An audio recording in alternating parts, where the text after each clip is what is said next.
반갑습니다. 사실은 요즘 눈코 뜰 새 없이 많이 바쁩니다. 선거뿐만 아니라 잘 아시겠지만 3월 말 법인세신 거라 제가 아직도 생업을 하고 있거든요. 그래서 많이 바쁘고, 한편으로 이곳에 와서 어떤 말씀을 드려야 되나 많은 고민을 했고, 여러 차례 저한테 이렇게 옷에 안 맞게 많은 강연 요청들이 오면 그때마다 느끼는 게, 제가 이분들한테 도대체 무슨 말을 할 수 있을까. 제가 도움이 될 만한 이런 표현조차 죄송한데 가르침을 줄 수 있는 제 처지가 아니어서 항상 좀 부담스럽습니다. 그래서 좀 제목도 우리 계속 포럼 분들과 상의를 할 때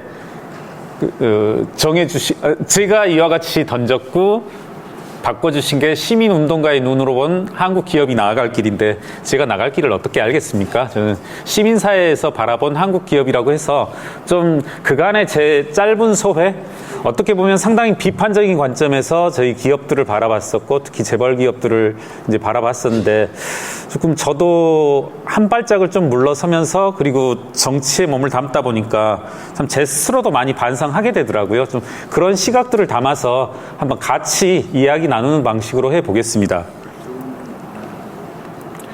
제가 좀 좋아하는 일화인데요. 어디 가서 쭉 여러 차례 말을 하면서도 이걸 내가 어디에서 봤지? 책에서 본 것 같은데 어떤 책인지도 기억이 안 나다가 최근에 찾았습니다. 그러니까 거짓말하는 사람들이라는 책 제목이고요. 댄 에리얼리라는 교수가 썼고 청림출판사에서 나온 겁니다. 되게 저는 이 일화를 인상 깊게 봤는데, 미국에 이제 케네디 예술센터가 있고, 여기에는 고위 공직자직을 퇴직한 사람들이 이렇게 자원봉사하는 그런 매장이라고 합니다. 단체의 선물 매장에는 300명이 넘는 자원봉사자, 그리고 대부분 연극과 음악을 사랑하는 은퇴자분들이 와서 이제 자원봉사를 하는데, 연매장 매출액은 우리 돈으로 한 5억 정도 되겠네요. 계속 금전사고가 났다고 합니다. 그러니까 10,000원, 100,000원, 200,000원, 1,000,000원, 1,000,000원 이렇게 계속 금전사고가 나고, 이게 도대체 왜 이런 일이 발생하느냐. 찾으려고 애를 써봐도 한번 그대로 제가 책 내용들입니다. 연 15만 달러, 그러니까 한 2억 정도 되겠네요. 2억 상당의 현금과 물품이 끊임없이 이제 사라지는 거죠. 그래서 도대체 우리 매장에서 근무하시는 분들은 다 고위공직자 출신들, 교수분들, 명망가 분들인데 왜 이런 사고가 빚어질까? 이제 계속 끊임없이 반복돼서 사설 탐정까지 고용해서 했는데, 결국 범인은 그분들이었다고 합니다. 전직 고위공직자분들, 장관들. 그래서 60달러 훔친 사람을 찾았고, 맨 처음에는. 그런데 그분 한 분 잡고 나서도 계속 사고가 발생했다고 해요. 저는 이제 맨 아랫줄은 어떻게 보면 형식적이라면 형식적인데, 아까 제가 이제 반성하는 투로 말씀을 해보자고 했는데, 저희가 2019년 조국 사태를 계기로 해서 어떻게 보면 많이 그간 함께 일했던 사람들과 떨어져 나오고 했었는데, 그런 것들이 생각나더라고요. 아무래도 20년 넘게 같이 있었다 보니까 때로는 고속도로도 같이 타고 잠도 같이 자고 그런 일이 하루 이틀이었겠습니까? 고속도로를 타다가 버스 전용도 타기도 하고, 승용차를 몰고, 그리고 급하다고 장애인 주차구역에 주차도 하고, 그런 모습들을 종종 봤어요.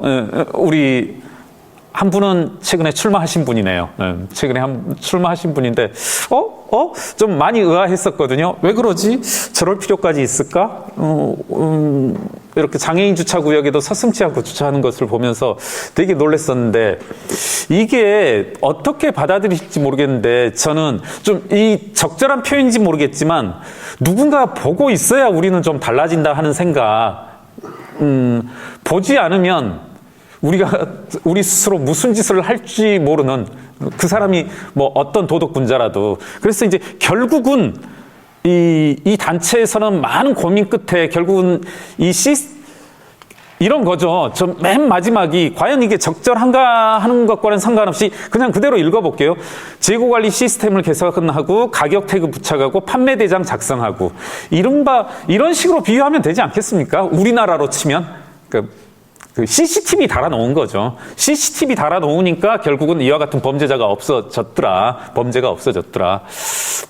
저는 뭐 한번 여기서 드리고자 하는 말씀은 결국 우리 스스로 뭐 저 역시도 뭐 도덕 분자인 양 행동하고 하는데 이런 것들이 남들이 보지 않으면 저 역시도 CCTV가 있지 않으면 사실 오늘도 이곳을 오면서 처음에 7시 20분 도착 예정이다가 길 한 번 잘못 들고 2번 정도 잘못 들었거든요. 그러니까 도착 시간이 7시 35분이 되더라고요. 그래서 한 신호위반 한 2번, 3번 했는데 저도 뭐 마찬가지인 거죠. 맨 먼저 신호위반 하려고 노란불이 왔다 갔다 할 때 맨 먼저 보게 되는 건 저는 이렇게 T맵에 있는 과연 여기 카메라가 있냐 없냐 이 의사결정을 하고서 카메라가 없으면 야 과감하게 좀 위반하자 뭐 그런 식으로 했었는데 뭐 비슷한 거 아닌가. 또 하나 제가 좀 좋아하는 일화인데요. 뭐 혹시라도 저기 할까봐 이제 항상 출처는 밝히려고 노력하는데 책 제목은 우리가 혹하는 이유 존 페트로첼리라는 이제 또 역시 교수가 썼더라고요. 저 이건 역시 한번 재밌게 봤는데요. 한번 그대로 뭐 읽어 나가면서 말씀드려 볼게요. 유수의 와인 전문가 54명에게 레드와인 한 잔과 화이트와인 한 잔을 시음케 했다고 합니다. 그러니까 레드와인, 화이트와인. 근데 실상은 두 와인, 그러니까 빨간 와인과 화이트 와인 둘 다 실상 같은 화이트 와인이었다고 합니다. 레드 와인처럼 보였던 것은 그냥 식용색소, 빨간 색소를 물들인 것 뿐이었던 거죠. 그러니까 결국은 같은 와인, 이렇게 같은 와인 두 개를 하나에는 빨간 색소를 들여서 야, 너희 유명한 너희 와인 전문가들 한번 먹어봐라, 마셔보고 한번 음미해다오. 이렇게 했을 때 결과 맨 아래 결과부터 볼까요? 54명 중 한 명도 이 빨간색 화이트 와인이 실제로는 그러니까 화이트 와인이라는 걸 밝히지 못했다고 합니다. 다들 레드 와인인 줄 알고 먹었다고 해요. 기왕이 이제 재미삼아서 저도 한 회계사 생활하면서 항상 고객분들하고 뭐 장난 아닌 장난을 했던 게 이렇게 그때 당시에는 저 25년 전에 회계사 생활을 시작했으니까 요즘은 같이 밥 먹는 것도 많이 주의하도록 이제 법률로 지도하고 하는데 식사할 때마다 콜라하고 사이다 놓고 이렇게 눈을 감게 하고 마시면 제 기억에 정말 잘 구분 못 하시더라고요. 콜라 사이다. 네. 이게 실제 그렇습니다.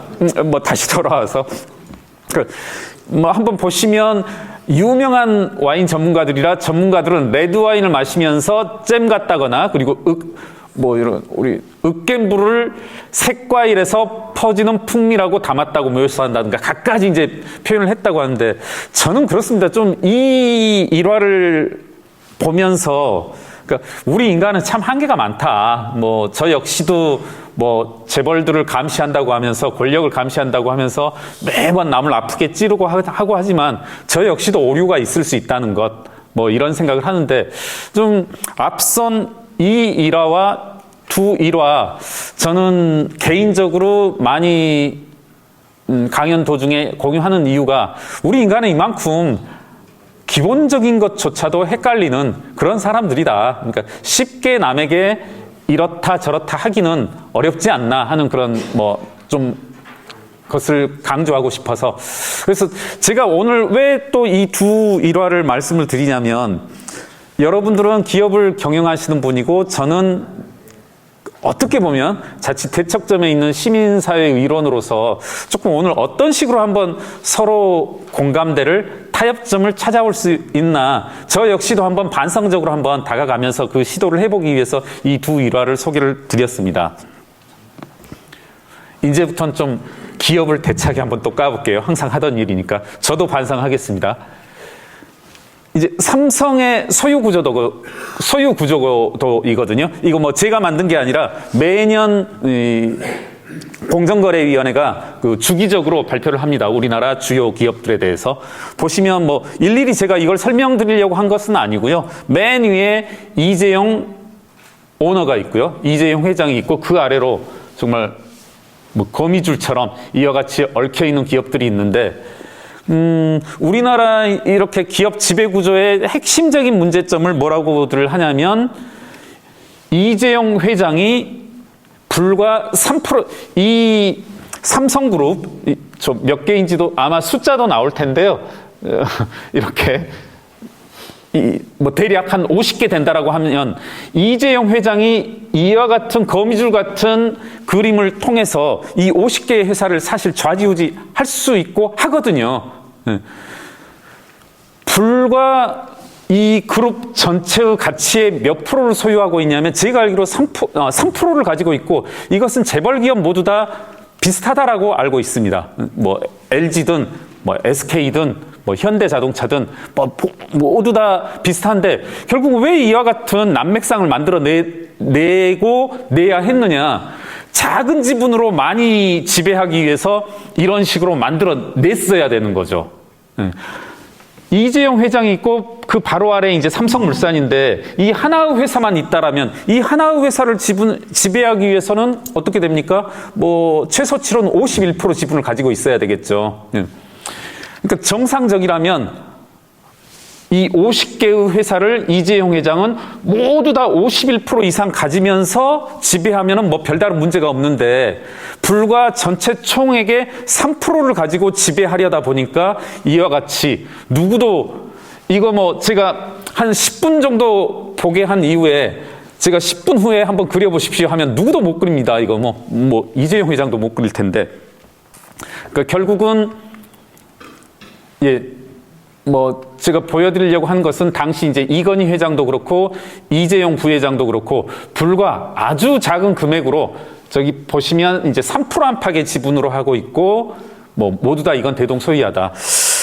뭐 이걸 제가 뭐 비판하려고 온 자리는 아니니까요. 짧게 보고 그러면 이게 재벌들만의 문제이냐? 사실은 제가 한 4, 5년 전이 되겠네요. 그 다음 카카오에 대한 문제제기 내지는 뭐 여러 국회에서 입법 과정에서 논란이 있어가지고 다음 카카오 그룹을 한번 본 적이 있는데 한번 보여드릴게요. 저는 사실 깜짝 놀랐습니다. 왼쪽 이가 카카오 소유 지분도입니다. 그러니까 삼성전자보다 우리나라 소위 뭐 문어발식 확장을 한다는 재벌들보다 더하게 되는 거죠. 이제는 좀 알려졌습니다. 우리들은 IT 벤처다, 카카오다, 네이버다 하면은 되게 깨끗한 구조, 그리고 정말 뭐 투명한 구조 이런 걸 연상하시는데 보시면 카카오 저게 제가 알기로 저게 한 2, 3년 전 거고 지금 100개가 넘은 것으로 알고 있습니다. 네이버도 이제 만만찮고 업종으로 따지자면 그때 사실은 이제 뭐 제가 짧게 소개하자면 민주당 분들하고 조국 사태 이전에 이제 싸울 때입니다. 그때 민주당 분들이 뭘 했었냐면 카카오에게 그 카카오뱅크, 지금 이미 카카오뱅크죠. 은행업으로 진출하게 할 길을 터줘야 된다. 근데 뭐 길게 말씀드릴 필요는 없지만 우리나라는 그 금산분리라고 해서 산업자본은 금융자본으로 은행업에 진출을 못하게 하는 그런 규제가 있어서 뭐 삼성, SK 뭐 은행에 진출을 당연히 못합니다. 그런데 이제 카카오에게는 길을 터주자는 거였었습니다. 실제로 이제 길은 텄습니다. 카카오뱅크가 있으니까. 그래서 야, 삼성, 뭐 SK, 현대자동차 이런 데도 은행업 진출을 못하는데 왜 카카오에게 주려고 하느냐. 저희들은 이제 그랬죠. 아니, 그럼 저희들은 좀 날서가지고 하는 게 카카오에게 맨 처음에 카카오뱅크를 설립 허가를 해주면 나중에 너희들 삼성도 그리고 SK도 LG도 해주려고 하는 거 아니냐. 이런 식으로 따졌죠. 그랬더니 민주당에서 맨 먼저 했던 말이 야, 삼성하고 카카오는 전혀 다르다. 카카오는 IT 기업이야. 그리고 IT 그때 뭐 전유 기업 그런 식으로 표현을 했어요. 그러니까 삼성은 자동차, 과거의 일이지만 자동차도 만들고, 반도체도 만들고, 건설도 하고, 뭐도 하고 하는 여러 가지 다각화된 기업이지만, 카카오는 IT 전용 기업이야. 이렇게 말하더라고요. 그래서 사실은 이제 제가 찾아봤던 거거든요. 찾아보면, 여러분, 그 기업 수가 100개가 넘을 뿐만 아니라, 이제는 잘 아시겠지만 카카오 어마어마합니다. 상상도 못할 업종이 많이 진출해 있어요. 뭐죠? 이렇게 IT 기업뿐만 아니라 음식, 배달 다 있습니다. 상상도 못할 업종. 네이버도 마찬가지고. 그런 식으로 해서 이제 계속 싸웠던 거거든요. 제가 하나하나 소상히 들어갈 이유는 없지만 이게 카카오든 네이버든 뭐 다른 IT 기업이든 신흥 이런 기업들조차도 기존의 재벌들과 닮아간다. 이런 것들이 역시 카카오도 네이버도 오너들은 아주 작은 지분으로 이 기업들을 지배하려는 움직임들이 있다. 이런 것들을 어떻게 좀 규제하고 또 점진적으로 발전시킬 수 있는 계기가 되는지 한번 보자는 거였었는데요. 이 부분 이제 조금 기억을 해두시고 이제 자기 반성 시간을 들어가 보겠습니다. 그러니까 저는 항상 어떻게 좀 극적으로 설명을 드리면 과거에는 야 재벌은 나쁜 것 그리고 시민사회는 나는 좀 뭐 좋은 사람 맞은가 뭐 이런 식으로 생각을 가지고 있었는데 2019년 이제 조국 사태가 저의 이제 그런 생각들을 산산히 부숴냈습니다. 사실은 이제 저는 조국 사태 때보다 나오지만 윤미향 씨 사건이 개인적으로는 조금 더 충격적이더라고요. 조국 전 장관은 어떻게 보면 저도 참여연대 공간에서 제가 4층에 있었으면 조국 장관은 5층에 뭐 가까이 있고 하다 보니까 참여연대 사람들이 비호하고 참여연대 같이 있었으니까 그런다 치고 이것은 누가 문제 제기를 했냐면 이용수 할머니란 분이 문제 제기를 한 거거든요. 맨 처음 시작은 윤미향 씨는. 그래서 이용수 할머니는 이른바 위안부 피해자이시고 그분이 어떻게 보면 피를 토하는 심정으로 윤미향 씨 문제 제기를 하면 이용수 할머니의 문제 제기를 좀 귀담아 듣고 좀 사실 판단을 해야 되겠다 이런 생각을 했었거든요. 그래서 이건 좀 신중하게 접근해 봐야 되겠다. 뭐 이른바 소위 진영론적으로 보자면 이용수 할머니도 윤미향 씨도 같은 편인데 이분의 90이 다 돼가는 할머니의 문제 제기라면 좀 신중히 들어보자. 이제 회계 의혹 제기였거든요. 여러분, 제가 그때 몇몇 사람들한테도 그랬어요. 전화도 하고 전화도 오고 하면 여러분도 어떻게 하겠습니까? 아까와 같은 사례로 돌아가면 이런 사건이 발생하면 어떻게 하시겠어요? 일단은 사실 판단을 해봐야 되겠죠. 뭐 우리 다들 90% 이상은 기업을 운영하실 텐데 횡령 사고가 발생했다라고 하면 누군가 횡령 의혹을 제기하면 팩트 파인딩을 해야 되겠죠. 당연한 말입니다. 그리고 그로부터 판단을 해야 돼서 제가 기자들한테도 그랬어요. 몇몇 분들이 기자들이 문제 제기하길래 이용수 할머니가 그때 야 맨날 우리들은 윤미향 씨에 의해서 이렇게 같이 놀이개 마냥 돌아다니면서 무슨 돈이 생기면 우리한테 밥 한 끼 안 사주면서 윤미향이 다 써버린다. 뭐 이런 취지의 문제 제기였거든요. 그래서 기자들 전화 오길래, 야, 일단은 좀 팩트 파인딩을 해봐야 되지 않겠냐. 나 조금은 할머니가 허투루 말씀은 안 했을 거고, 그리고 할머니가 무슨 뭐 사회과학적인 지식이 뚜렷하겠습니까? 어쩌겠습니까? 할머니 말을 조금은 고지고대로만 또 들을 필요도 없지만 좀 살펴보자. 제가 왜 지금 이 말을 중언부언하냐면 이용수 할머니가 제 기억이 맞다라면 지금 5월 14일 왼쪽 하단에 써져 있는데요. 5월 초에 문제 제기를 하셨습니다. 이용수 할머니가 아까와 같은. 자, 그런데 5월 14일 날 짧게 한번 읽어볼게요. 최근에 정의기억연대 회계에 대한 제기된 의혹은 근거가 없다. 이용수 할머니의 말씀은 근거가 없고 악의적으로 부풀려져 있다. 누구든 시민의 성금을 모아 목적과 달리 착복하거나 오용했다면 마땅히 책임을 물어야 하지만 정의기억연대의 경우에는 일부 회계 처리 미숙이 확인되었을 뿐이다. 일부에서 제기한 횡령이나 편취 의혹도 대부분 해명되었고 용처에 대한 논란도 쭉 이렇게 됩니다. 제가 이때 분노했던 이유가 뭐였었냐면요. 되게 시민사회에서 금전사고 나면, 자랑 혹은 장담컨대 대개는 저한테 왔었습니다. 야, 김회계사야 좀 사고가 났는데 너가 와서 좀 해다오. 찾아봐다오. 실제로 그렇게 많이 했었습니다. 그러면 어떻게 보면, 좀 적절한 표현도 안 떠오르는데 팩트 파인딩 하고 그리고 양자의 오해를 또 풀고 조금 가급적이면 문제가 너무 커지지 않게끔 그런 식으로 조처를 취하고 있었는데 이때 커지지 않게끔이라는 덮는다는 의미가 아니라요.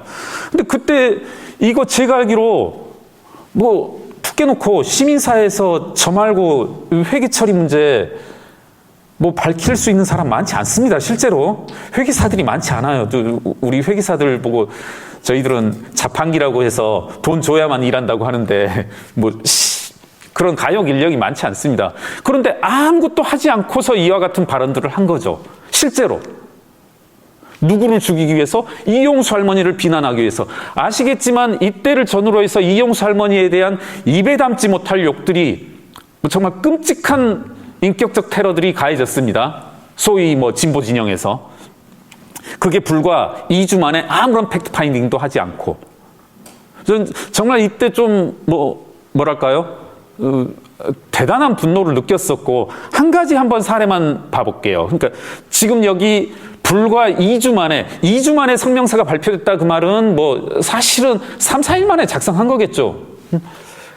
이렇게 다 단언했는데 잘 아시겠지만 이거 2심에서 뭐 거의 많은 혐의들이 다 인정됐습니다. 하나만 볼게요. 이게 이 할머니 통장이거든요. 그러고 보니까 이 계좌의 주인은 지금 인천에 사시는 분이시네요. 할머니 계좌입니다. 이게 빨간 포인터는 없는데 보시면요. 잘 보이시죠? 5월 16일 날 할머니 통장에서 서울특별시에서 일종의 보조금이 나오는 겁니다. 98만 7천 원이 들어오네요. 5월 16일 오후 1시 17분에. 5월 16일 4시 5분, 2시간 반 정도 지나자마자 98만 7천 원 어떻게 됩니까? 현금으로 빼가는 거죠. 어디에서? 성산동에서. 성산동은 정의기억연대가 있는 곳입니다. 서울시 마포구. 보시면 서울시에서 56만 4천 원 넣자 5일 만에 56만 4천 원 빼갑니다. 보시면 70만 5천 원 통장에 들어오는 거 알자마자 현금으로 빼갑니다. 62만 3천 원 들어오면 빼가고 97만 7천 원 들어오면 빼가고 다 현금으로 빼가고 있죠. 이게 제 기억이 맞다라면 2억 3억이 넘습니다. 그러니까 위안부 할머니 계좌에 서울시에서 뭐 여러 가지 보조금이 나오더라고요. 연세가 있으시니까 제가 정확한 이름은 모르겠습니다만 무슨 보조금 이렇게 들어오는데 그때마다 성산동 소재 은행에서 현금으로, 이때 현금은 진짜 말 그대로 짤랑짤랑하는 현금입니다. 그리고 제가 알기로 이게 몇 년 동안 2억 3억이 되고 몇 번쯤은 그랬어요. 이 현금을 찾아오는 분이 오늘도 한 200m 정도 되거든요. 정의기억연대에서 성산동, 제가 이 은행은 좀 까먹었습니다. 아닙니다. 국민은행입니다. KB 표시가 어디 있을 수 있을 텐데 국민은행 성산동 지점이 200m도 채 안 될 텐데 아마 그랬을 것 같아요. 2, 3년 동안 수백 차례를 이렇게 하는데 한 2번 정도는 이체를 합니다. 네. 그러면 그 통장에 이름이 찍히겠죠. 그 찍힌 분이 누구시냐면 윤미향 씨는 아니시고 돌아가신 분 아시죠? 그 정의기억연대 사건 터지자 이제 극단적 선택을 했고 극단적 선택 직전에는 제 기억이 맞다면 윤미향 씨와 통화를 한 그분인데 결국 저는 뭐 감히 추정컨대 이 현금을 매번 이렇게 찾아간 사람은 누구냐는 거죠. 충분히 예견할 수 있는 겁니다. 이런 일이 있었음에도 불구하고 이건 지금 이제 많은 사건의 빙산의 일각입니다. 이렇게 2주일 만에 이렇게 얘기할 수 있다는 것. 그리고 문제 제기를 하는 이용수 할머니에 대해서 정말 입에 담지 못할 온갖 인격적인 모독과 테러를 가할 수 있는 게 뭐 오늘 저도 자기 반성하자고 했는 게 우리 뭡니까? 시민사회의 소위 진보 진영의 문제점이다. 네. 정말 좀 부끄럽습니다. 이 성명서를 보면 맨 마지막 정의기억연대가 일부 드러난 회계 처리 오류를 점검하여 바로 잡고 이 과정에서 관계 당국이 적절한 지침과 협력을 제공하면 될 일이다. 근거 없는 의혹 제기와 여론몰이는 중단되어야 한다. 그리고서 이제 문제 제기를 하는 사람들에 대해서 끊임없이 이제 뭐 친일파다 이런 문제 제기를 했었던 거죠. 그래서 이제 제가 왜 이런 말씀을 드렸냐면 앞선 사례와 이와 같은 재벌들의 사례와 소위 말하는 시민사회 모두 다 우린 완전하지 않다는 생각을 합니다. 뭔가 카메라가 저도 오늘 이제 온 자리에서 한 2번 정도 신호 위반을 했는데 카메라 없다는 거 확인하고 신호 위반했거든요. 그러니까 우리 모두는 좀 불완전하고 누군가 뭐 적절한 표현이진 않을 수 있지만 감시하지 않으면, 보지 않으면 나도 얼마든지 일탈할 수 있다.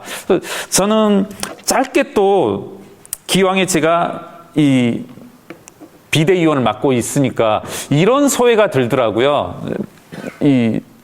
참 우리 정치가 극단화되어져 있다. 그리고 뭐 아시는 분은 아시겠지만 제가 이번 총선 과정을 거치면서 정말 예기치 못한 곳에서 소위 말하는 국민의힘 내부에서 어마어마하게 또 욕을 먹었습니다. 뭐 내부 분탕질을 하러 들어왔다. 특정인을 거론해서 그렇지만 이준석 나갔더니 이준석보다 더한 놈이 들어와서 내부 총질을 하고 있다. 뭐 이런 말도 많이 듣고 있는데 이런 생각이 들어요. 이게 이제 87년 6월 항쟁 사진이고요. 이것은 독일에서 장벽이 무너지는 그 순간인데 저는 이런 이념의 시대는 이제 가지 않았나. 우리가 양극단화되어서 서로가 서로를 공격하고 마치 전쟁을 치르는 마냥 하는 시기는 이미 지났다. 이와 같은 독일에서 장벽이 허물어지는 사건에서 극적으로 보여지듯이 우리가 과거의 왼쪽 사진과 같은 이런 뭐랄까요. 저는 뭐 저와 같은 6월 항쟁의 의라든가 이런 걸 전혀 폄하하고 싶지 않습니다.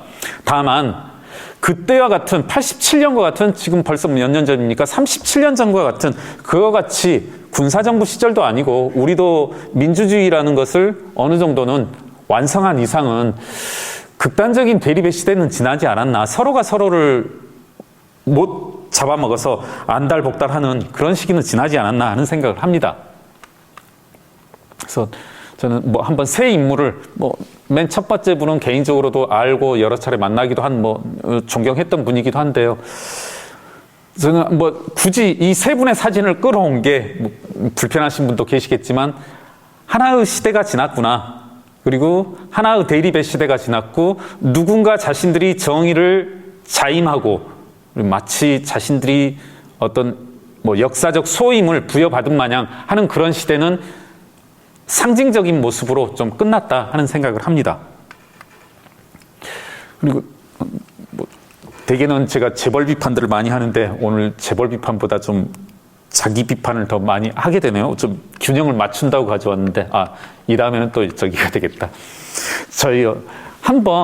저는 소위 진보 진영 그리고 민주개혁 세력, 자칭 이런 사람들의 큰 실수 중에 하나를 사회이사 제도와 공수처 제도를 가지고 한번 얘기해 볼 수 있을 것 같아요. 그러니까 사회이사 제도는 제 기억이 맞다라면 저희 참여연대에서 맨 처음에 그 도입을 주장을 했고 저희가 끊임없이 이건 도입해야 된다. 특히 장하성 교수님이 나서서 이제 적극적으로 도입을 해야 된다 이렇게 했었는데 한번 그대로 읽어보겠습니다. 제가 따로 설명하는 것보다는 2000년대 초반에 이제 도입이 돼서 사회이사 제도는 경영진을 견제하자는 게 도입 취지였다. 전문가들이 기업 경영에 다양한 시각을 제기하고 감시한다는 명분이었다. 실제 그랬었죠. 그리고 사회이사 제도가 도입되면 우리나라 기업 가치가 높아지고 기업은 기업 가치가 높아지고 경영은 투명해질 것이다. 그런데 실상은 어떻게 되어졌냐면 하지만 본래 취지와 달리 매년 주총 때만 되면 독립선 논란이 일었다. 기업을 감시해야 할 사회이사들이 연봉만 챙기며 경영진의 거수기로 전락했다는 이유에서다. 저는 그 어느 순간부터 교수분들의 그 기업에 대한 비판적인 목소리가 현저히 줄었다라고 생각하거든요. 근데 실제 그 이유를 보면 저는 사회이사 제도가 아주 크다.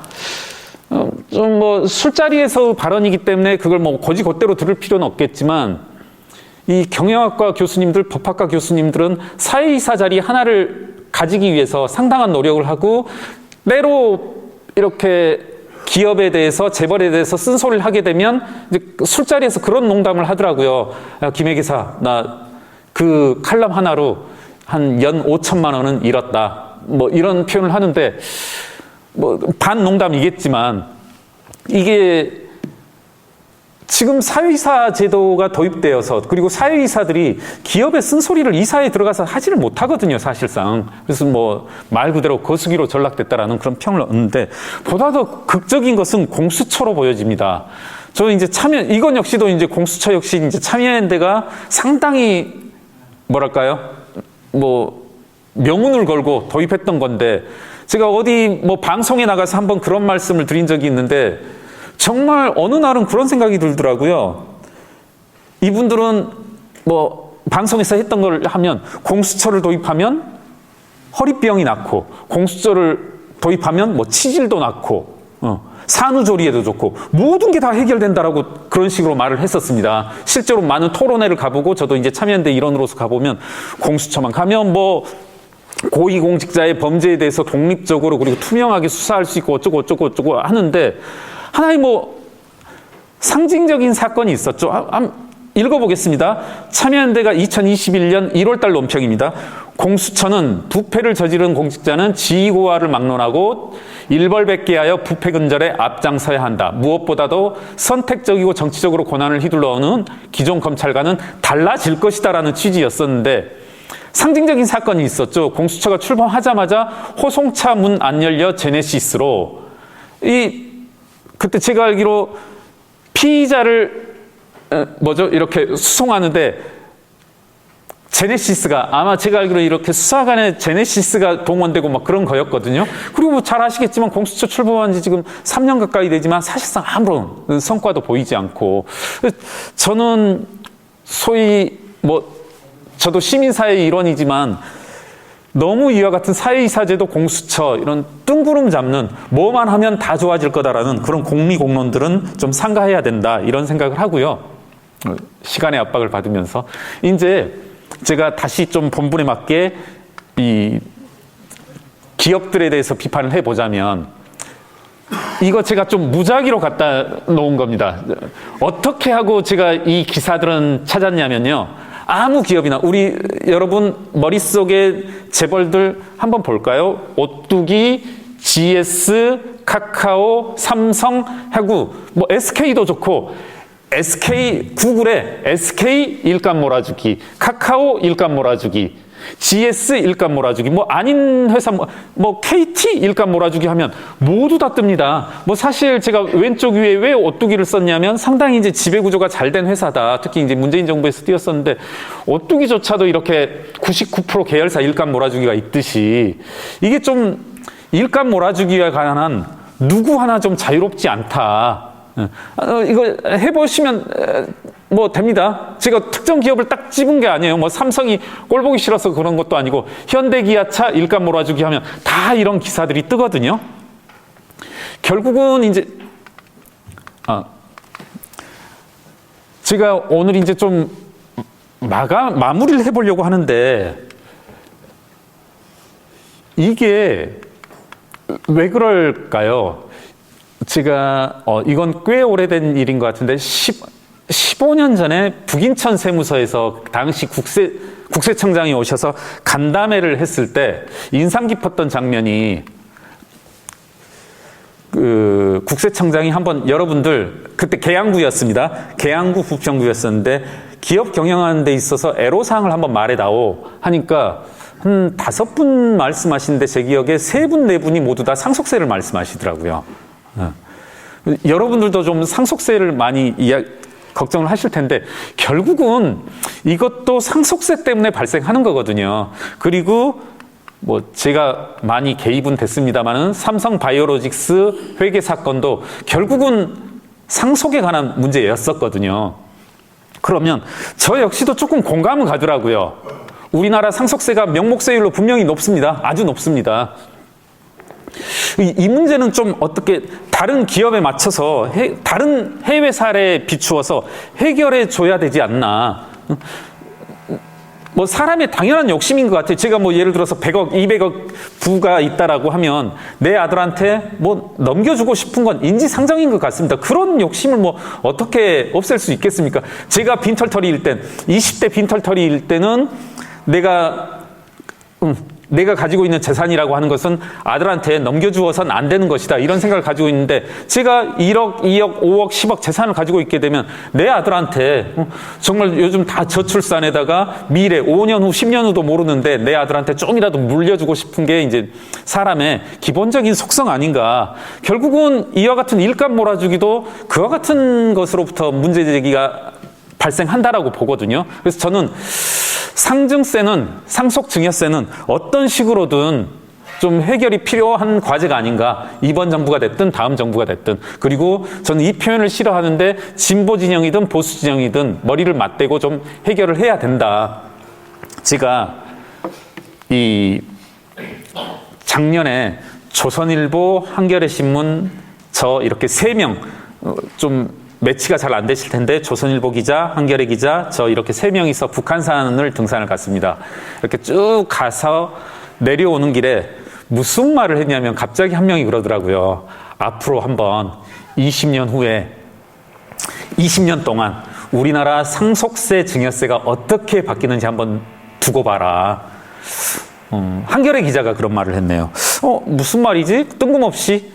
그랬더니 이런 말을 하더라고요. 이 부분은 저의 생각과 제가 이제 막 주고받으면서 했던 건데, 여러분, 오늘 너무 86세대들을 좀 너무 비판하는 것 같지만, 86세대가, 저도 86세대입니다만은 지금 이제 60줄에 닿아서, 이제 되게 대표적인 조국 전 장관도 82학번이니까, 환갑을 지나서 60 초반이 되는 건데, 이분들이 과거 20년이라고 하면 40세에서 60세 오는 과정이 본인들의 자녀가 초, 중, 고, 대를 지나는 과정이었죠. 돌이켜 생각해보면 86세대의 자제들이 초, 중, 고, 대를 지나는 과정에서 교육 과정 어떻게 바뀌었습니까? 전 정말 만신창이라고 생각하거든요. 저도 저희 아들과 딸을 이제 대학에 보냈습니다마는 어느 날은 이제 동네, 저도 이제 목동에서 전세 살 때 이 성당 분들하고 레지오 분들하고 이렇게 저렇게 하다가 한 분이 그러시더라고요. 야, 대입제도는 아무도 몰라. 목동이라면 이제 교육열이 높은 곳에 고등학교 고3 선생님들도 대학 입시제도 설명을 못한다. 이해하지 못하고 설명하지 못한다. 실제 그런 걸로 알고 있습니다. 전 지금도 이제 지나간 과거이지만은 애들 입시에 관해서 조금이라도 말 참견하려고 했다가 애 엄마한테 이제 소위 말하는 이제 쿠사리를 먹었었거든요. 빠져라. 모르면 빠져라. 저희 때 이제 340점 만점일 때 기준으로 뭐 이렇게 하면 다 빠지라고 하고, 여기도 이제 다 자제분들, 손자분들 이렇게 대학 입시 치렀겠지만 감히 못 끼어들 겁니다. 제가 알기로 고3 선생님들 쉽게 이거 대학 입시제도 설명 못하는 것으로 알고 있습니다. 이만큼 86세대가 과거 20년 동안 애들을 키우면서 교육 과정을 누구도 모르게, 누구도 알 수 없게, 누구도 접근하기 힘들게 만들었다. 그리고 누구만? 전 조국 전 장관의 아들, 딸이 의전원, 법전원 가고 편입을 하고 이런 과정이 극단적으로 보여줬다. 모든 사람들은 가기 힘들게 만들어 놓고, 알기 힘들게 만들어 놓고, 미로처럼 만들어 놓고서 본인들은 어딘가에 길을 찾아서 만들어냈다. 그래서 저는 앞으로 20년 상속세, 증여세가 기대된다. 그러니까 저는 앞서 단서로 깔았지만 상속세율, 증여세율 낮춰져야 된다는 건 분명히 동의합니다. 그걸 반대하는 것이 아니라 다만 이게 과연 어떻게 바뀔 것인가. 상속세, 증여세가 정말 기대된다. 틀림없이 저는 낮춰지고 파격적으로 낮아질 거라고 생각합니다. 왜? 86세대가 지배력을 가지고 있고 그들이 입법권을 행사하는 한에 있어서는 어떻게 아주 많이 바뀔 거다. 뭐 기왕에 제가 강의 자료로는 안 만들어 왔습니다만은 최근에 그 탈락하신 분 누구죠? 세종갑에 그 후보분이 보시면 이렇게 돼요. 저도 깜짝 놀랐거든요. 사실은 막 분석을 하다가 그 후보 탈락하신 분, 이재명 대표 위해서 커트되신 분, 전함을 제가 기억이 안 나는데 그분 재산 신고액이 얼마인지 아십니까? 이번 후보로 그러니까 빚이 30억 가량 됐었거든요. 그래서 이제 갭 투기를 했다는 것 때문에 이제 커트가 된 거잖아요. 그 빚이 약 30억 정도 됐었는데 신고한 재산가액이 얼마냐면 자산 빼기 부채에서 1억 2천이었습니다. 1억 2천. 무슨 말씀이냐면 여러분, 이분 이 국회의원 후보들이, 공직자들이 재산 신고하는 게 상속세 신고하는 거랑 거의 유사하거든요. 그 신고 로직과 이 신고 로직이, 상속세 신고 로직이 똑같아요. 거의 비슷하다고 보면 됩니다. 그러면 이번에 그 세종갑에 출마하셨던 분은 만약에 상속세를 신고하게 되면 세금을 아예 안 내게 되는 거죠. 어제 제가 찾아낸 이건 팩트니까 제가 말씀드릴 수 있을 것 같아요. 평택을에 출마하신 이병진이란 분, 이분은 제가 아주 재밌는 걸 발견했는데 이것과 연관된 주제입니다. 이분은 자산 빼기 부채를 얼마로 신고했냐면 14억이라고 신고했더라고요. 그런데 하나하나 체크해 봤더니 아주 재밌는 일을 발견했어요. 땅이 있으면 지금 우리 공직자 재산신고 요령엔 공시지가로 신고토록 되어져 있거든요.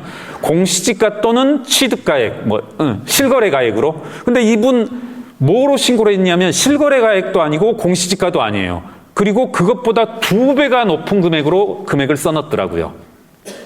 땅을 5필지 정도 한 3, 40억 정도 가지고 있는데 신고가액은 한 60억 정도 됩니다. 근데 공시지가로 따지면 30억밖에 안 돼요. 그래서 의아한 거죠, 저는. 되게 한 국회의원 후보들의 98%는 공시지가로 신고하거든요. 98%, 99%는. 그런데 왜 이 사람은 알 수 없는 숫자, 출처가 불분명한 공시지가 30억이 아니라 60억으로 했을까? 그 이유는 이제 나오더라고요. 이분 자기가 신고한 가액 60억이 아니라 공시지가 30억으로 신고하면 총 본인의 재산이 뭐로 나타나냐면 마이너스 14억이 돼버립니다. 제 말씀 무슨 말씀인지 아시겠죠? 국회의원 후보가 이번에 600몇 명? 이렇게 출마를 했다고 하는데 600몇 명 중에 제일 가난한 사람이 돼버리는 거죠. 이분은 빚이 65억 정도 되는데 저는 이 사건을 왜 말씀드리냐면 정말 앞으로 상속증여세법이 기대가 된다. 이분도 소위 이제 본인을 86세대라고 소개하고 앞서 커트되신 분도 이제 민변 출신의 변호사분들이시거든요. 이렇게 상속세 증여세는 형해화되고 있고 빠져나갈 사람들은 다 빠져나가고 있는 겁니다. 이분 돌아가셔서 상속세를 내게 되면 방금 소개드린 평택을의 이병지 후보는 상속세를 아예 안 내는 거죠. 상속세를 안 내는 정도가 아니라 마치 외관상으로는 아들한테 빚만 넘기는 것처럼 되죠. 그러니까 누군가에게는 수억, 수십억의 재산을 상속세 없이 이와 같이 편법적으로 넘김에도 불구하고 개, 가재, 붕어 잘 모르는 사람들은, 어리버리한 사람들은 또 그 부를 비싼 그와 같은 부의 수준을 상속하고 증여하는데 수십억의 세금을 내야 되는 이런 일이 발생할 거다. 저는 그래서 조금 오늘 이 자리에서 시간이 임박하니까 길게는 말씀드리지 않겠습니다만은 한 번쯤은 쭉 너무 거대 담론이고 맨 아래에 보면 저는 우리 사회가 제가 오늘 제목을 시민사회의 눈으로 본 한국 기업이라고 했는데 조금은 타협이 필요하다. 분명히 저는 상증세율을 낮추는 것 그리고 보다 간소화하고 간이화하는 게 필요하다라면 본인들 86세대 본인들만 빠져나갈 게 아니라 모두에게 허들을 좀 낮출 필요가 있다. 간이화하고 간소화하면서 좀 그런 타협과 그런 절충을 모색해야 될 시기가 아직 되지 않았나 이렇게 생각합니다. 너무 일찍 끝낼까 봐 좀 걱정을 하고 왔었는데 일단 강의 시간도 있고 좀 많은 말씀을 저도 좀 듣고 답하는 시간이 필요할 것 같아서 이 정도로 마치겠습니다. 감사합니다.